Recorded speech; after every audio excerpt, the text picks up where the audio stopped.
नमस्कार मित्रों, आपका स्वागत है मेरे YouTube चैनल विद राजपाल पर। साथियों, एक लंबे समय के बाद शिक्षा मित्रों को खुशखबरी मिलने जा रही है मानदेय वृद्धि के रूप में। जी हाँ, बहुत जल्दी शिक्षा मित्रों का मानदेय बढ़ने वाला है। यहाँ आपको बताते चलें कि 5 सितंबर को शिक्षा मित्रों ने जो लखनऊ की सरजमी पर महा आंदोलन किया था, वह मेहनत रंग लाती हुई नज़र आ रही है और जो शिक्षा मित्रों की एकजुटता है वो भी सराहनीय है। शिक्षा मित्र संगठन हमेशा एकजुटता के लिए ही जाना जाता रहा है, लेकिन मित्रों बीच में कुछ ऐसा गतिरोध आया कि शिक्षा मित्र संगठनों ने अलग अलग मांगें रखीं और सरकार से तारतम्य नहीं हो पाया। एक कम्युनिकेशन गैप हो गया। अलग अलग तरह की मांगों को लेकर सरकार भी सही ढंग से निर्णय नहीं ले पाई। लेकिन कल जो 8 अक्टूबर को माननीय वैश्य शिक्षा मंत्री के साथ शिक्षा मित्र संगठन के सभी पदाधिकारियों की मीटिंग हुई, सभी संगठनों ने एकजुट होकर अपनी एक ही मांग रखी कि शिक्षा मित्रों की समस्या का स्थायी समाधान हो, जो कि नितांत आवश्यक है।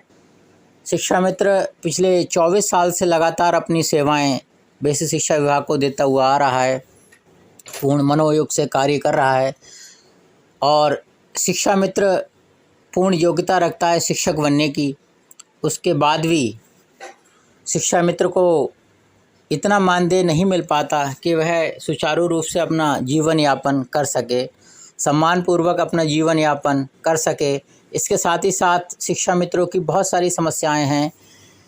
यहाँ आपको बताते चलें साथियों, पिछले 7.5 साल से शिक्षा मित्र के मानदेय में किसी प्रकार की कोई वृद्धि नहीं की गई। इसके साथ ही साथ शिक्षा मित्रों को मिलने वाली किसी प्रकार की सुविधा का लाभ भी नहीं मिल पाया है।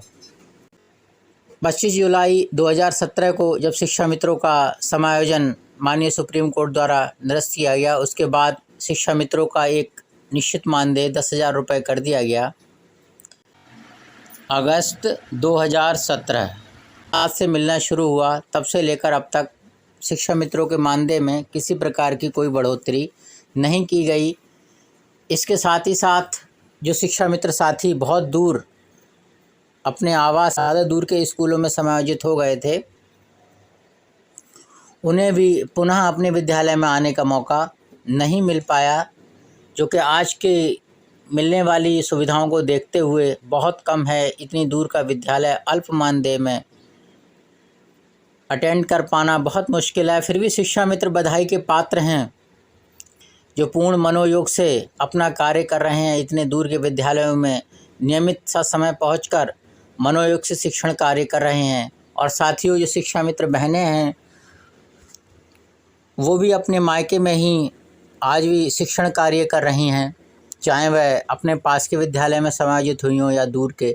ऐसी स्थिति में उनका आधा परिवार उनकी ससुराल में और आधा परिवार उनके साथ है। ये भी अपने आप में एक बहुत बड़ी समस्या है, क्योंकि उन्हें भी अपनी ससुराल में अपनी ससुराल के आसपास का विद्यालय मिलने का कोई इस प्रकार का अवसर नहीं मिल पाया। और ये मांग भी निश्चित रूप से शिक्षा मित्रों की मानने योग्य है।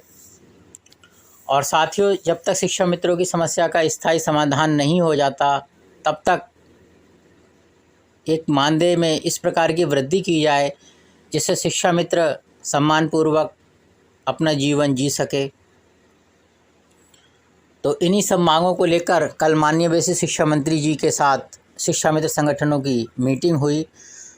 सभी संगठनों के पदाधिकारी एक मत दिखे और एकजुटता के साथ अपनी मांगें रखीं कि शिक्षा मित्रों की समस्या का स्थायी समाधान हो।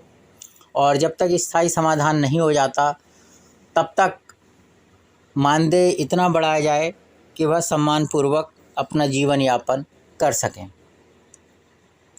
इसके साथ ही साथ जो साथी अपने विद्यालयों से दूर समायोजित हो गए थे और वापस नहीं लौटे हैं, उन्हें उनके आसपास का विद्यालय अथवा मूल विद्यालय और महिला शिक्षा मित्रों को उनकी ससुराल के आसपास का विद्यालय देने के संबंध में मांग रखी गई, जो कि शिक्षा मंत्री जी ने इस पर अपनी सहमति व्यक्त की और ये कहा आपकी मांग निश्चित रूप से उचित है।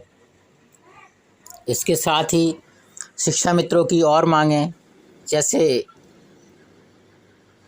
चिकित्सकीय अवकाश, 62 वर्ष की सेवा, 12 माह का मानदेय, इस पर भी विस्तृत चर्चा की गई और माननीय मंत्री जी ने भरोसा दिलाया कि आपकी मांग को बहुत जल्द ही पूरा किया जाएगा और इन सभी मांगों पर सहानुभूतिपूर्वक विचार किया जाएगा और यथासंभव इनका निराकरण भी किया जाएगा। साथियों, ये सभी शिक्षा मित्र बधाई के पात्र हैं जिन्होंने अपने जीविकोपार्जन के लिए संघर्ष किया, एकजुटता दिखाई इसके लिए, और इसी का परिणाम है कि आज शिक्षा मित्रों के साथ अच्छा होने जा रहा है और शिक्षा मित्रों की मांगें जो लंबे समय से लंबित पड़ी हुई थीं आज पूरी होने जा रही हैं। इस संघर्ष के लिए सभी शिक्षा मित्र साथी बधाई के पात्र हैं। साथ ही साथ सरकार भी, क्योंकि सरकार ने सहानुभूतिपूर्वक हमारी मांगों पर विचार करने का आश्वासन दिया और उनकी तरफ से जो आश्वासन दिया गया उसमें क्लियर किया गया कि बहुत जल्द ही इस संबंध में आपको पता लग जाएगा कि आपकी कौन कौन सी मांगें मानी गई हैं